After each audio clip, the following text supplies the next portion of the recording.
Есть вместе пророк Мухаммад, да благословит его Аллах и приветствует, сказал: «Ешьте вместе, ведь благословение, баракат, в еде, когда вы вместе».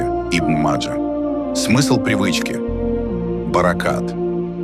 Даже небольшая порция еды становится достаточной, если разделить ее с другими. Единство. Совместная трапеза укрепляет братство, любовь и уважение, скромность. Человек учится делиться и довольствоваться тем, что есть.